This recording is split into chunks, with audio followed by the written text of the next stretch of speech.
Wow, where does the time go? It is Monday, March 10th. It is raining out today. Rained a little bit yesterday, so I did not set up yesterday morning.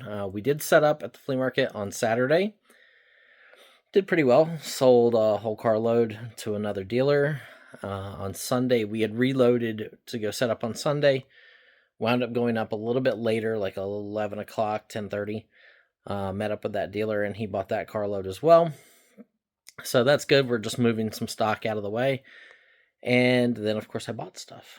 So we asked last week in our live auction if you guys wanted to see stuff that we bought with a little information as we bought it, or did you guys want everything to be, a secret or a surprise during the auction? A lot of people said they'd like to see what we get. They like the Flea Market Finds videos, so that's what we're doing right now on March 10th. Let's take a look. Okay, so this is my March 10th buys. Well, the weekend of March 10th. The copper chef pieces for my wife. I bought a collection of cameras, which I will try to lay out. I bought a bunch of jewelry and watches, stuff like that. You'll see here. I bought some hats and a Smurf collection and Mr. Peanut Radio, an old adult-oriented game, a board game from like the 80s called Bumps and Grinds, and an old Smurf. I didn't buy a ton this week, so the video should go pretty smoothly. I'm going to spread everything kind of out for you on the table so that we can kind of run down what we bought. You can see, we bought a cat pen for $5. Price tags are still on it. Sterling earrings with abalone, $10. A lady set up nice little Victorian. This is really early, actually. So I think this would wind up being $5. This is alpaca, silver gold overlay. It was $5. So I bought some brooches and other items from a lady who came and set up. Super nice lady. She does other flea markets. She watches a lot of YouTubers and stuff like that, like Harry Tornado and stuff. So super nice. Had a good conversation with her. She was set up like 3 booths from me on Saturday. So just a touching, heartfelt person that needed to make some sales. So we helped out. Of course, I probably spent $300, maybe $400 with her, just buying miscellaneous jewelry and such. Went on Sunday, I bought another lot of jewelry, which you can see here, a lot of sterling. And then on Saturday, I bought this camera collection. So I'm going to open all of this up, lay it out between this desk, this dresser, and the table over there. And then I will continue the video and have everything kind of spread out so that you can see what we're going to have coming to the auction on Wednesday. So Wednesday and Thursday, we'll have comics and toys. We just brought these 9 boxes from the warehouse. Some of them are really old comics, and some of them are newer. So we have comics that we brought from the warehouse, and then I loaded Kim up for our Whatnot auctions for the Y2K stuff here. We are going to wind up starting to sell off all the stuff on the shelves. You can see there's a Playmobil sealed set. There's some Stife Bears. There's like a $500 statue there. So we're going to start eliminating a lot of this stuff and bringing it to the auction on YouTube or onto Whatnot. We just have so much crazy stuff. I did pick this up also, which I'm super excited about, actually. Iwo Jima Airmen. So very, very cool. A lot of you will know what Iwo Jima was. So to have a souvenir type lighter, World War II era. There's no flint, no fluid inside, but really, really super neat. And because it's Iwo Jima, the beaches of Iwo Jima, makes it really, really desirable. So that's going to be one of the items that'll come up this week. So guys, let me get everything laid out, and we will go through it real quick, and then you guys will have an idea what we're bringing to auction this week. Give me just a minute. Okay, so I got most of the jewelry laid out. I'll just do a quick, brief overlay. There's a lot of sterling. There's some Bakelite. There's a Brighton belt. There are some designer pins.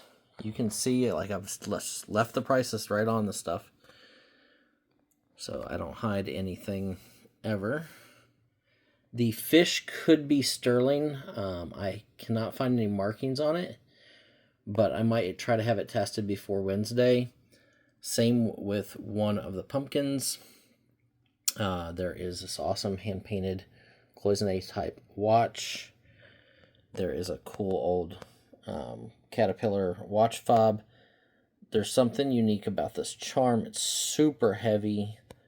There's some watches. There's some sterling mixed in here and there. There's the Iwo Jima lighter.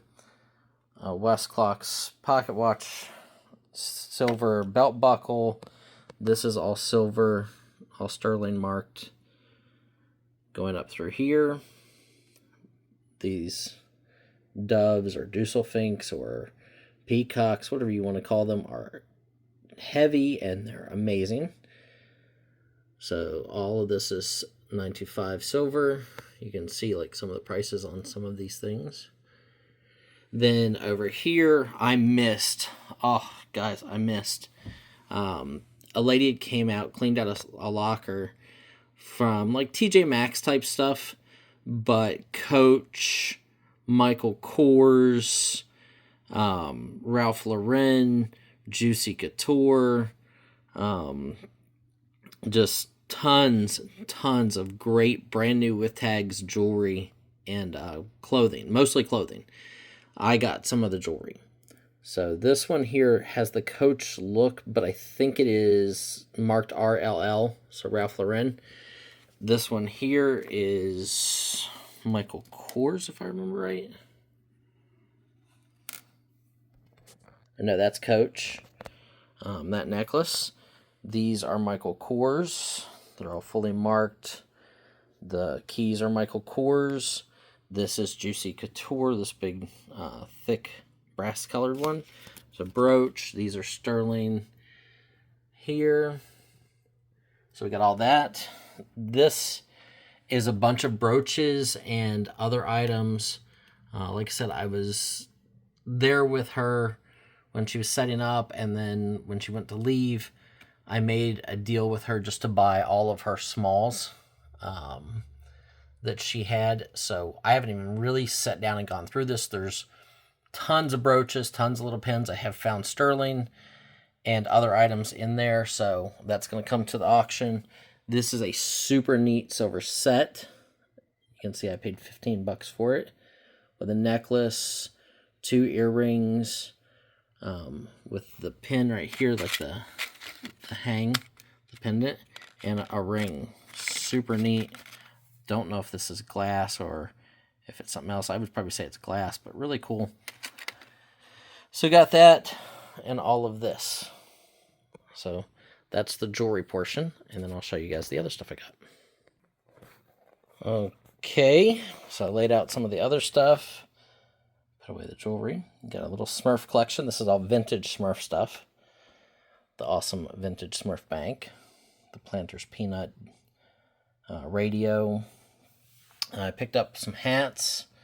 Chicago Bulls, Carhartt, a Lakers, and a Huck fishing hat. Those were pretty nice. I picked up this old Bumps and Grinds game that I showed you earlier. A Meet Me at the Mall 90s Tyco board game. And then this is the camera collection. So there is Pentax, some Nikons, Mamiya Sakar, this Argus Cassina. There are a ton of like telephoto lenses. Like these are huge. I mean, these are like coffee cup times 3, like tumbler size. An Acura with lens, big old telephoto lens, and a Samsung newer camera there. A few accessories. So that's the camera collection we got. That's going to come to auction this week. I don't have time to look any of this stuff up. I don't know condition-wise, when we're doing the auction, you guys can tell me how to check to see if the shutters work or whatever. Obviously, some of these need, like this would need a lens because they had interchangeable lenses, and I'm sure some of these lenses might actually go to them. I haven't decided yet if I'm just going to do it as one big lot or if I'm going to do choice or whatnot. I know some telephoto lenses, there's lenses out there that sell for $5,000 if they're like Leica and some of the really high-end stuff. I don't think there's any of that here. Some of these lenses are probably a few $100 on the retail end. Or if you went to buy them new, they were probably, $500 to $800, some of them. I don't care. I bought the whole lot. I think I paid $150 for everything. So we're going to bring it to auction and see what happens. They also had this. I don't even know why they had this. It looks like a purse to me. He said he thought it went to some camera stuff. I don't know. So I got all this, and then I'll show you what's in that last stack right there of decorative items. Okay, and last but not least, these are reproduction, but vintage reproduction. So these are made 1980s, early 90s. There might be a few of them made in the 70s, but they're reproductions of late 1800s advertising signs and things like that. Some of them are probably a little earlier than others. Like these are a little thicker stock, and they do have movement pieces there. Look, eggs 37 cents, butter 17 cents. You can change it. You can see by the grommets on them that they're a little older. You have the jumbo, the children's giant pet. Again, you can see the grommets on them, a little older. Some light discoloration just from age. This one's kind of interesting. Spitting on the floor or walls prohibited by the state board. That one's corroded a little bit. But, this is a very famous die-cut sign that sells for, a few $1,000 for the originals. But, this company apparently reissued them in the 70s and 80s. And maybe even to the 90s. These are die-cut, big pieces here. And then, big old Buffalo cigarettes. These are boxes you can put together for Bull Durham, like store display boxes. Very cool. Little die cut, cute girl for Clark's spool ribbon. And then over here we have the rest, the Durham, the Shirley Temple, puffed wheat, the Orphan Boy, tobacco, die cuts, ice, a different Bull Durham advertising box there, your die cut pal. It's a little bit larger. Butter and eggs. Price charts. You can change the pricing. Some fans. Remake of a brewing company calendar from a 1909 calendar. This is probably like mid-80s. The Pillsbury Best twins. Some black Americana and some die-cut fish. Bought a little sample. There is a warehouse that closed years and years ago. The original owner passed. His son is starting to sell off some of the stuff. I bought a small sample to see how you guys like it. I try not to sell a lot of reproductions. When I do, I tell you if I know it's reproduction. I tell you straight out, all of this is reproductions. Newer than original. They're still vintage. They're over 20 years old. They're pre-2000, no doubt, but they are not true 1890s or 1900s. So I bought this little sampling today. It was a couple $100 for all of these. We're going to run them in the auction. Once I talk to Kim about how we could ship them. I think you have to ship these flat, so these might come separately in cardboard to you guys. So hopefully you guys enjoyed the video. That's all the stuff I bought this weekend. Sorry it wasn't a lot, but it's all coming to the auction here on YouTube this week, Wednesday and Thursday from 1 until 4 p.m. Eastern Standard Time. 1 until 4 p.m. Eastern Standard Time this week here on YouTube. If this stuff does good, I can get a little bit more of it. Some of it he's only got like 20 or 30 pieces of. Some of it he's got 100 of. He's not sure. It's just in his garage right now. So I figured I would bring it and see what happens. I know a lot of people like to decorate with it. So I hope everybody had a great weekend. Mr. Buys-A-Lot, thanking you guys for watching. Don't forget to find us over on Whatnot as Mr. Buys-A-Lot, all one word. Find us on Instagram, here on YouTube, and anywhere else you need us. You can always reach me at MrBuysALot795 at gmail.com. Appreciate it, guys. Thanks.